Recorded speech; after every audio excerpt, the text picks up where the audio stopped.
ಅಖಂಡ ಭಾರತ ವಾಹಿನಿಯ ಸಮಸ್ತ ವೀಕ್ಷಕರಿಗೆ ಸ್ವಾಗತ. ನಾನು ಕಾರ್ತಿಕ್ ಕುಂದರ್.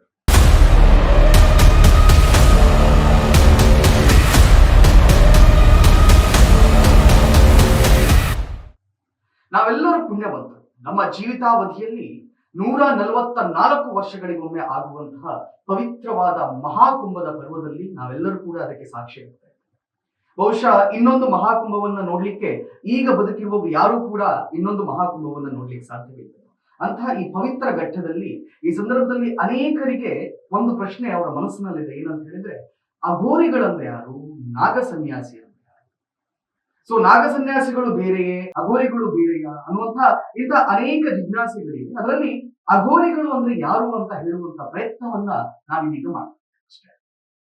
ಅದರಲ್ಲೂ ಇನ್ನು ಕೆಲವರಿಗೆ ಅಘೋರಿಗಳನ್ನ ಕಂಡ್ರೆ ಬಹಳ ಭಯವೂ ಕೂಡ ಇದೆ. ಕಾರಣ ಅವರು ಮಾಡುವಂತಹ ಆಚರಣೆಗಳಿರ್ಬಹುದು, ಅಥವಾ ಕೆಲವೊಮ್ಮೆ ಅವರು ಸುಡ್ತಾ ಇರುವಂತಹ ಮನುಷ್ಯನ ದೇಹವನ್ನ ತಿಂತಾರೆ, ತಲೆಬುರುಡೆಯನ್ನ ತಟ್ಟೆ ರೀತಿಯಲ್ಲಿ ಅವರು ಉಪಯೋಗಿಸ್ತಾರೆ, ವಿಚಿತ್ರವಾದ ಮಂತ್ರ ತಂತ್ರಗಳನ್ನ ಮಾಡ್ತಾರೆ, ಹೋಮಗಳನ್ನ ಮಾಡ್ತಾರೆ, ಅವರ ಕೈಯಲ್ಲಿ ವಿಚಿತ್ರವಾದಂತಹ ದಂಡಗಳಿರ್ತದೆ, ಆಯುಧಗಳಿರ್ತದೆ. ಸೊ ಹಾಗಾಗಿ ಜನರಲ್ಲಿ ಸಹಜವಾಗಿ ಒಂದು ಭಯ ಬರ್ತದೆ. ಖಂಡಿತವಾಗಿಯೂ ಅವರನ್ನ ನೋಡುವಾಗ ಭಯ ಪಡುವಂಥದ್ದು ಸಹಜ. ಆದ್ರೆ ಅವ್ರು ಯಾರಿಗೂ ಕೂಡ ತೊಂದರೆ ಮಾಡದಂತ. ಸೊ ಅವ್ರ ಬಗ್ಗೆ ಸ್ವಲ್ಪ ಮಟ್ಟಿಗೆ ತಿಳಿದುಕೊಳ್ಳೋಣ. ಬಹುಶಃ ಖಂಡಿತವಾಗಿಯೂ ಅಘೋರಿಗಳಂದ್ರೆ ಯಾರು, ಅವ್ರು ಯಾವ ರೀತಿ ಬದುಕ್ತಾರೆ, ಎಂತಹ ತಂತ್ರವಿದ್ಯೆಗಳು ಅವ್ರಿಗೆ ಗೊತ್ತಿದೆ ಅನ್ನುವಂತ ಸ್ಪಷ್ಟನೆ ಬಹುಶಃ ಭೂಮಿ ಮೇಲೆ ಅವರನ್ನ ಬಿಟ್ಟರೆ ಬೇರೆ ಯಾರಿಗೂ ಇಲ್ಲ. ಯಾಕಂತ ಹೇಳಿದ್ರೆ ಅಘೋರಿಗಳ ಬದುಕೆ ಒಂದು ನಿಗೂಢವಾದಂತಹ ಬದುಕು, ಅವರು ಬದುಕುವಂತಹ ಶೈಲಿಯೂ ಕೂಡ ನಿಗೂಢವಾದದ್ದು, ಮತ್ತು ಅವರು ಎಲ್ಲಿ ಬದುಕ್ತಾರೆ ಅನ್ನೋದು ಕೂಡ ಅಷ್ಟೇ ನಿಗೂಢವಾಗಿದೆ.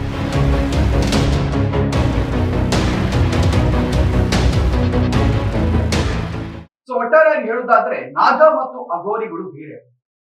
ಮೊದಲಿಗೆ ನಾಗದೀಕ್ಷೆಯನ್ನ ತಕೊಂಡ ನಂತರವೇ ಆತ ಅಘೋರಿ ಆಗ್ಲಿಕ್ಕೆ ಸಾಧ್ಯನಾಗ್ತದೆ. ಆರಂಭದಲ್ಲಿ ಆಧ್ಯಾತ್ಮದ ಬಗ್ಗೆ ಚಿಂತನೆಯನ್ನ ಇಟ್ಟುಕೊಂಡು ಆಧ್ಯಾತ್ಮದಲ್ಲಿ ಹೆಚ್ಚು ನಾನು ದುಡಿಬೇಕು ಅನ್ನುವ ಉದ್ದೇಶದಿಂದಾಗಿ ಅವರು ನಾಗದೀಕ್ಷೆಯನ್ನ ಪಡೆದುಕೊಳ್ತಾರೆ. ನಾಗದೀಕ್ಷೆಯನ್ನ ಪಡೆದ ಬಳಿಕ ಅಲ್ಲಿನ ತಂತ್ರವಿದ್ಯೆಗಳನ್ನ ಕಲಿತು ಅವರು ಅಘೋರಿ ಆಗ್ತಾರೆ. ಸೊ ಈ ಅಘೋರಿ ಆದ ನಂತರ ಅವರ ಜೀವನದಲ್ಲಿ ಎಲ್ಲ ಬೌಂಡರಿಗಳನ್ನ ಅವರು ದಾಟಿರಬೇಕು. ಎಲ್ಲಿವರೆಗೆ ಅವರು ಬೌಂಡರಿಗಳನ್ನ ದಾಟಬೇಕು ಅಂತ ಹೇಳಿದ್ರೆ ಅವರಿಗೆ ಕೆಟ್ಟದ್ದು ಮತ್ತು ಒಳಿತಿನ ಅಂತರವೂ ಕೂಡ ಅವರಿಗೆ ಗೊತ್ತಿರಬಾರ್ದು. ಅಂದ್ರೆ ಇದನ್ನ ನಾನು ಮಾಡಿದ್ರೆ ಕೆಟ್ಟದ್ದು, ಇದನ್ನ ಮಾಡಿದ್ರೆ ಒಳ್ಳೆಯದು ಇಲ್ಲ, ಆ ಭಾವನೆಗಳು ಕೂಡ ಅಘೋರಿಗಳಲ್ಲಿ ಇರುವುದಿಲ್ಲ. ಹಾಗಾಗಿ ಅವರನ್ನ ಅಘೋರ ಅಂತ ಕರೆಯಲಾಗುತ್ತೆ.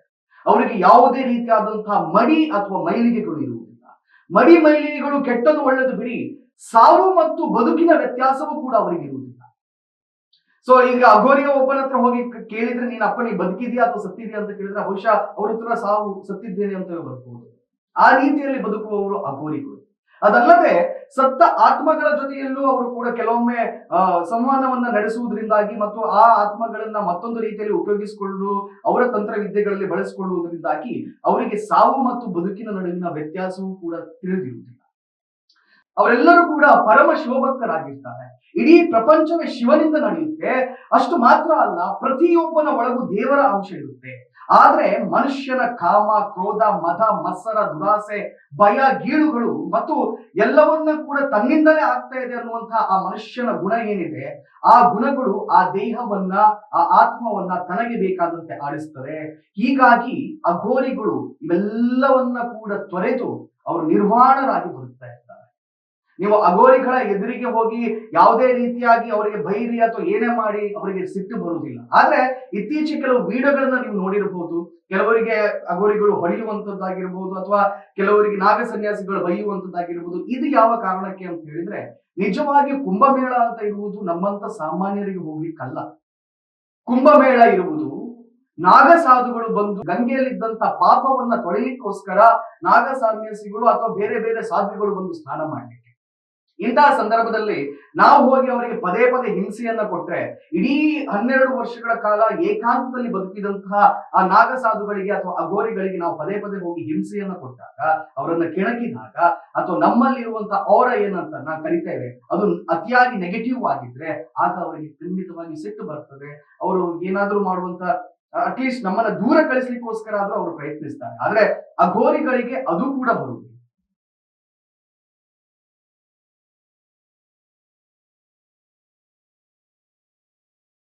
ಇನ್ನು ಇವರಲ್ಲಿ ಅತೀಂದ್ರಿಯವಾದಂತಹ ಶಕ್ತಿಗಳಿರ್ತದೆ ಅಘೋರಿಗಳಲ್ಲಿ. ನಾನು ಹೇಳ್ದೆ ಅಲ್ಲ, ನಾಗ ಸನ್ಯಾಸಿಗಳಲ್ಲಾದ್ರೂ ನೀವು ಸಿಟ್ಟುಗಳನ್ನ ಕಾಣಬಹುದು, ಆದ್ರೆ ಅಘೋರಿಗಳಲ್ಲ.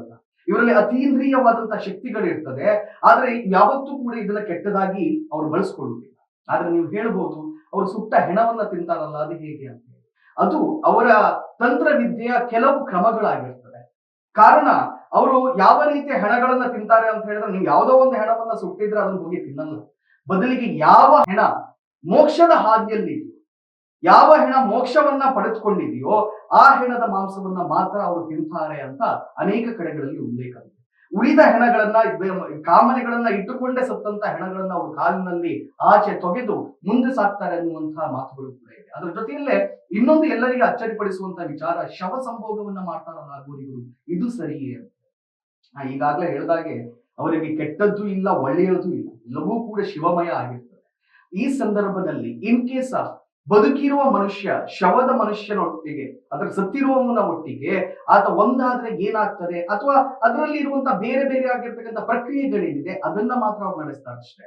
ನಮ್ಮ ಕಣ್ಣಿಗೆ ಅಘೋರಿಗಳು ಮಾಡ್ತಾ ಇರೋದು ಕಾಮ ಅಂತ ಕಾಣಿಸಿದ್ರು ಕೂಡ ಅವರಿಗೆ ಯಾವುದೇ ರೀತಿಯ ಕಾಮಗಳಿರುವುದಿಲ್ಲ. ಬದಲಿಗೆ ಸತ್ತ ಮತ್ತು ಬದುಕಿರುವ ದೇಹಗಳನ್ನ ಒಂದು ಸೇರಿಸಿದಾಗ ಏನಾಗ್ತದೆ ಅನ್ನುವಂಥದ್ದು ಬಹುಶಃ ಅದು ಆ ವಿದ್ಯೆಗಳು ಅವರಿಗೆ ಮಾತ್ರ ಗೊತ್ತಿರ್ತದೆ. ಇಷ್ಟೆಲ್ಲ ವಿದ್ಯೆಗಳು ಒಂದೇ ಜೀವಿತಾವಧಿಯಲ್ಲಿ ಸಾಧ್ಯನಾ? ಖಂಡಿತ ಇಲ್ಲ. ಆದ್ರೆ ಶತಮಾನಗಳ ಹಿಂದೆ ಕಾಪಾಲಿಕ ಮತ್ತು ಕಾಲಮುಖ ಎಂಬ ಎರಡು ಪಂಗಡಗಳು ಒಟ್ಟು ಸೇರ್ತವೆ. ಇವೆರಡೂ ಕೂಡ ನಾಗ ಸನ್ಯಾಸಿಗಳು ಇದ್ದಂತಹ ಪಂಗಡಗಳು. ಈ ಎರಡೂ ಪಂಗಡಗಳು ಯಾವ ರೀತಿಯಲ್ಲಿ ತಂತ್ರವಿದ್ಯೆಯಲ್ಲಿ ಮುಂದುವರೆದಿದ್ವು ಅಂತ ಹೇಳಿದ್ರೆ, ಸತ್ತಂತ ಹಕ್ಕಿಗಳನ್ನು ಕೂಡ ಸ್ವಲ್ಪ ಸಮಯದ ಮಟ್ಟಿಗೆ ಬದುಕಿಸಬಲ್ಲಂತ ತಂತ್ರಗಾರಿಕೆಗಳು ಅವರಿತ್ತು. ಶತಮಾನಗಳ, ಸಾವಿರಾರು ವರ್ಷಗಳ ಈ ಸಂತ ಪರಂಪರೆ ಮಾಡಿದಂತ ತಂತ್ರವಿದ್ಯೆಗಳ ಆವಿಷ್ಕಾರದಿಂದಾಗಿ ಈ ಎರಡು ಪಂಗಡಗಳು ಒಟ್ಟಾದವು. ಕಾಪಾಲಿಕ ಮತ್ತು ಕಾಲಮುಖ ಎಂಬಂತಹ ಈ ಎರಡು ಪಂಗಡಗಳು. ಈ ಎರಡು ಪಂಗಡಗಳು ಒಟ್ಟಾದಾಗ ಅಲ್ಲಿ ಅಘೋರಿಗಳು ಹುಟ್ಕೊಳ್ಳಿಕ್ಕೆ ಶುರುವಾದರು. ಬಹುಶಃ ಇದರ ಉಲ್ಲೇಖ, ಅಘೋರಿಗಳ ಮೊದಲ ಉಲ್ಲೇಖ ಬರುವುದು 7ನೇ ಶತಮಾನದಲ್ಲಿ. ಆದ್ರೆ ಅದಕ್ಕೂ ಸಾವಿರಾರು ವರ್ಷಗಳ ಹಿಂದಿನಿಂದಲೂ ಕೂಡ ಹಿಮಾಲಯದ ತಪ್ಪಲಿನಲ್ಲಿ ಅಘೋರಿಗಳು ಇದ್ರು ಅಂತ ಹೇಳಲಾಗ್ತದೆ. ಇನ್ನು ಈ ಅಘೋರಿಗಳ ಬಗ್ಗೆ ಮಾತಾಡುವಾಗ ಒಬ್ಬ ವ್ಯಕ್ತಿಯನ್ನ ನೆನಪಿಸಿಕೊಳ್ಳಬೇಕು. ಅವರು ಬಾಬಾ ಕೀನಾರಾಮ. 16ನೇ ಶತಮಾನದಲ್ಲಿ ಇವರ ಜನನ ಆಗುತ್ತೆ. 1601ರಲ್ಲಿ ಹುಟ್ಟಿದಂತಹ ಕೀನಾರಾಮ ಬಾಬಾ ಅವರು ಮರಣವನ್ನ ಹೊಂದಿದ್ದು 1771ರಲ್ಲಿ. ಅಂದ್ರೆ ಎಣಿಸಿ, ಒಟ್ಟು 170 ವರ್ಷಗಳ ಕಾಲ ಅವರು ಬದುಕ್ತಾರೆ. ಅವರು ಈ ತಂತ್ರ ವಿದ್ಯೆಗಳನ್ನ ಬಹಳ ಅಚ್ಚುಕಟ್ಟಾಗಿ ಯಾವ ರೀತಿ ಮಾಡಬೇಕು ಅನ್ನೋದನ್ನ ಮುಂದಿನ ಜನರೇಷನ್ ಗಳಿಗೆ ತಿಳಿಸ್ತಾ ಬರ್ತಾರೆ.